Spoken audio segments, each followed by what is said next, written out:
ഈ ലോക്സഭാ മണ്ഡലത്തിൻ്റെ ഭാഗമായ ഗുരുവായൂർ, മണലൂർ, ഒല്ലൂർ, തൃശ്ശൂർ, നാട്ടിക, ഇരിങ്ങാലക്കുട, പുതുക്കാട് 7 നിയമസഭാ മണ്ഡലങ്ങൾ. ഈ നിയമസഭാ മണ്ഡലങ്ങളിലെല്ലാം 2021 ഇടതുമുന്നണിയാണ് വിജയിച്ചത്. പല മണ്ഡലങ്ങളിലും നല്ല ഭൂരിപക്ഷം ഇടതിനുണ്ട്. ഗുരുവായൂരിലടക്കമുള്ള മുസ്ലിം ന്യൂനപക്ഷങ്ങൾക്കിടയിൽ സ്വാധീനം വർദ്ധിപ്പിക്കാനും അവർക്കായിട്ടുണ്ട്. ഇതിനു പുറമെയാണ് ശക്തമായ സംഘടനാ സംവിധാനം, വി എസ് സുനിൽകുമാറിൻ്റെ പ്രതിച്ഛായ. ഇതൊക്കെ ഇപ്പോൾ നമ്മൾ നേരത്തെ പറഞ്ഞ പ്രതികൂല ഘടകങ്ങളുണ്ടല്ലോ, കരുവന്നൂർ അടക്കമുള്ളത്, ഭരണത്തിനെതിരായ വികാരമുണ്ടാക്കുന്ന പ്രശ്നങ്ങൾ, ഇതിനൊക്കെ മറികടക്കാൻ ഈ പറഞ്ഞ ഘടകങ്ങൾ കൊണ്ട് ഇടതുമുന്നണിക്ക് സാധിക്കുമോ?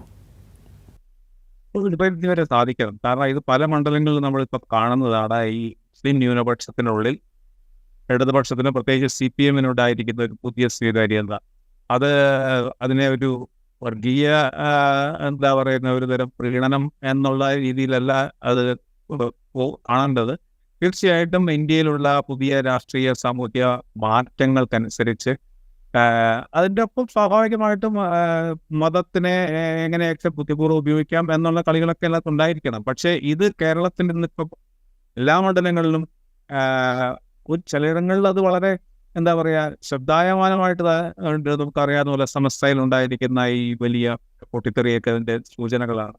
പക്ഷെ വളരെ നിശബ്ദമായെങ്കിലും അത്രയൊന്നും ശബ്ദായമാനമാവാതെ തന്നെ, അത്രയും വാചാലമാകാതെ തന്നെ ഈ മുസ്ലിം ന്യൂനപക്ഷത്തിനുണ്ടായിരിക്കുന്ന ഒരു പുതിയ അനുകൂല ഘടകം ഇടതുപക്ഷത്തിന്, CPM-നും വളരെയധികം അനുകൂലമാണ് എന്നുള്ളതിനെ പറ്റി ഒരു സംശയമില്ല. അത് തൃശ്ശൂരും പറഞ്ഞ പോലെ തൃശ്ശൂർ വളരെ പറഞ്ഞ മണ്ഡലങ്ങളിലൊക്കെ വളരെ വലിയ സാന്നിധ്യമുള്ള ഒരാണ്. ഇതിനൊക്കെ പുറമേ ഒരു വളരെ പുരോഗമന സ്വഭാവമുള്ള ഒരു ഭാഗങ്ങൾ ഇപ്പോൾ തൃശ്ശൂർ എന്ന് പറഞ്ഞാൽ നമുക്കിപ്പോൾ മുഹമ്മദ് റഹ്മാൻ്റെയൊക്കെ അങ്ങനെയുള്ള ഒരുപാട് ഘടകങ്ങളുണ്ട് അവിടെ. അതുകൊണ്ട് അതെനിക്ക് തോന്നുന്ന ഒരു വലിയ പേർക്ക് വരും. പിന്നെ ലീഗിന് താരതമ്യേന സ്വാധീനം കുറഞ്ഞ ഒരു സ്ഥലമാണ്. അതൊക്കെ കാരണം എനിക്ക് തോന്നുന്ന മുസ്ലിം വിഭാഗത്തിൽ തീർച്ചയായിട്ടും കൂടുതൽ പ്രതീക്ഷ അർപ്പിക്കാവുന്നത്. മുരളീധരന് വ്യക്തിപരമായ സ്വാധീനമുണ്ട്, ലീഗിനെ കൊണ്ട് അത് കൂടുതൽ ഫലപ്രദമായി സമാഹരിക്കാനും കഴിഞ്ഞേക്കും. എന്നാലും തൃശ്ശൂരും മുസ്ലിം വിഭാഗത്തിന്റെ ഒരു ഭൂരിപക്ഷ പിന്തുണ ഇക്കുറി ഇടതുപക്ഷത്തിനാവും എന്നാണ് എൻ്റെ ഒരു കണക്കുകൂട്ടൽ. റൈറ്റ്. ഈ BJP പ്രധാനമായും ലക്ഷ്യമിടുന്ന വോട്ടുകൾ എന്ന് പറയുന്നത് അപ്പർ കാസ്റ്റ് ഹിന്ദു വോട്ടുകൾ, ഒപ്പം ക്രിസ്ത്യ വിഭാഗത്തിലെ സമ്പന്ന വിഭാഗത്തിലെ വോട്ടുകൾ, ഇതൊക്കെ ആയിരിക്കും BJP അധികമായി അവരുടെ പെട്ടിയിലേക്ക് കൊണ്ടുവരാൻ ഉദ്ദേശിക്കുന്ന വോട്ടുകൾ. അത് സംഭവിച്ചാൽ അത് UDF-ന് പ്രതികൂലമാകാനുള്ളൊരു സാധ്യതയുണ്ട്. ഇപ്പോൾ കഴിഞ്ഞ നിയമസഭാ തെരഞ്ഞെടുപ്പിൽ തൃശ്ശൂരിൽ പത്മജ വേണുഗോപാൽ തോക്കുമ്പോൾ അത് സുരേഷ് ഗോപി പിടിച്ച വോട്ടുകളാണ് പത്മജയെ തോൽപ്പിച്ചതെന്ന് ഒരു വിലയിരുത്തലുണ്ട്.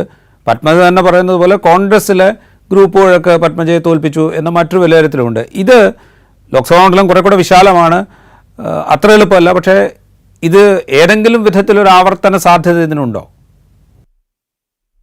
സാധാരണ നിലയ്ക്ക് ഈ മുരളീധരൻ ആ ഒരു വിഭാഗം വോട്ടുകളെ കൂടെ ആകർഷിക്കാൻ കഴിയുന്ന ഒരു വ്യക്തി സവിശേഷതകളുള്ള ആളാണ്. അദ്ദേഹത്തിന് തന്ത്രപരമായി അതിനുള്ള കഴിവുണ്ട്. അദ്ദേഹം വട്ടിയൂർക്കാവിലും മറ്റും മത്സരിക്കുമ്പോൾ ഒരുപക്ഷെ ഈ അപ്പർ കാസ്റ്റ് വോട്ടുകൾ ഏറ്റവും കൂടുതലും ലഭിച്ചിട്ടുള്ള ഒരു നേതാവാണ് അദ്ദേഹം. BJP-യുടെയൊക്കെ വളരെ പ്രമുഖനായ സ്ഥാനാർത്ഥികൾ നിന്നപ്പോൾ പോലും അതിന് വലിയ മാറ്റം ഉണ്ടായിട്ടില്ല. കുമ്മനം രാജശേഖരൻ പറ്റുന്ന സ്ഥലങ്ങളാണ്. പക്ഷേ തൃശ്ശൂർ ഇക്കുറി അത് ഉണ്ടാവുമോ എന്നുള്ളതിനെ പറ്റി സംശയമാണ്. കാരണം അത് കൂടുതലും പക്ഷെ ഒരു പങ്കെങ്കിലും മുരളീധരന് ലഭിച്ചേക്കാം. പക്ഷെ അത് കൂടുതലും തീർച്ചയായിട്ടും സുരേഷ് ഗോപി തന്നെ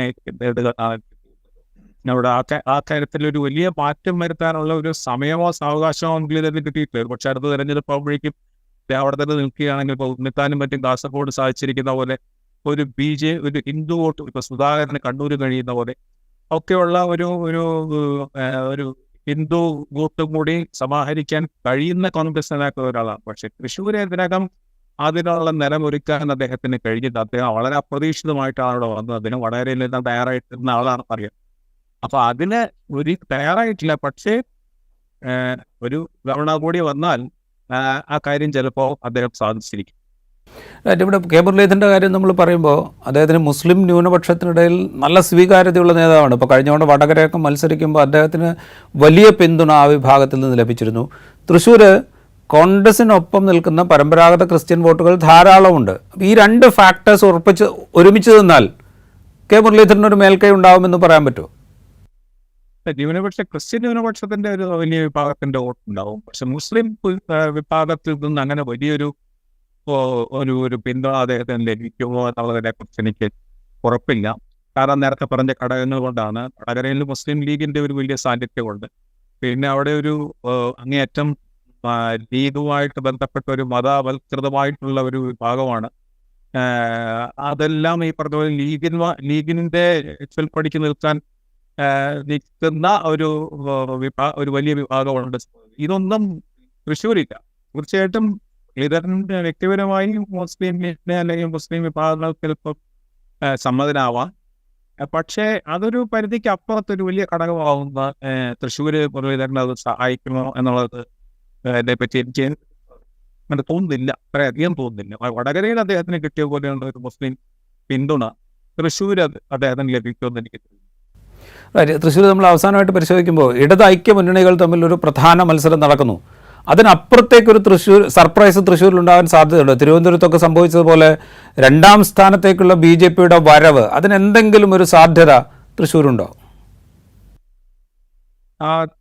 ഇത്തവണ അതിനുണ്ടാവുമെന്ന് എനിക്ക് തോന്നുന്നില്ല. 2ാം സ്ഥാനം വീണ്ടും UDF തന്നെയായിരിക്കും നേടുക എന്നാണ് എനിക്ക് തോന്നുന്നത്. ഇതൊക്കെ പ്രധാനപ്പെട്ട കാരണം ഇത് തന്നെയാണ്. സുരേഷ് ഗോപിക്ക് കിട്ടാവുന്നതിന്റെ ഏറെക്കുറെ പരമാവധി വോട്ടുകളാണ് കഴിഞ്ഞ അവിടെ ലഭിച്ചത്. ഇനി അതിനപ്പുറത്ത് പോകാൻ ഈ പറഞ്ഞ ഒരു മോദിയുടെ ഒരു സന്ദർശനം കൊണ്ട് മാത്രം അതിന് കഴിയുമോ എന്നുള്ളത് കണ്ടെത്തേണ്ടിയിരിക്കുന്നു. മറുപക്ഷത്തെ സ്ഥാനാർത്ഥികൾ കൂടുതൽ ശക്തരായിരിക്കുന്നു. CPI, കോൺഗ്രസിന്റെ ആയാലും CPIയുടെ ആയാലും. ഇതെല്ലാം വെച്ച് നോക്കുമ്പോൾ BJP ഇത്തവണയും 3ാം സ്ഥാനത്തേക്ക് തന്നെ പോകുന്നതാണ് എൻ്റെ ഒരു വിലയിരുത്തൽ. റൈറ്റ്. എന്തായാലും പൊടിപൂരമാണ് തൃശ്ശൂരിൽ. സുരേഷ് ഗോപിയുടെ സ്ഥാനാർത്ഥിത്വത്തെക്കാൾ മുരളീധരൻ്റെ തൃശ്ശൂരിലേക്കുള്ള വരവാണ് ആ പൂരത്തിന് കൊഴുപ്പേറുന്നത്. ഫലത്തെ നിശ്ചയിക്കുന്നതും മുരളിയുടെ വരവാകും. മുരളിയെ വടകരയിൽ തുണച്ച മുസ്ലിം ലീഗിന് തൃശ്ശൂരിൽ കരുത്തത്ര പോരുന്നതാകും അദ്ദേഹം നേരിടുന്ന ഏറ്റവും വലിയ വെല്ലുവിളി. പിന്നെ ജനകീയനായ VS സുനിൽകുമാറിൻ്റെ സാന്നിധ്യവും.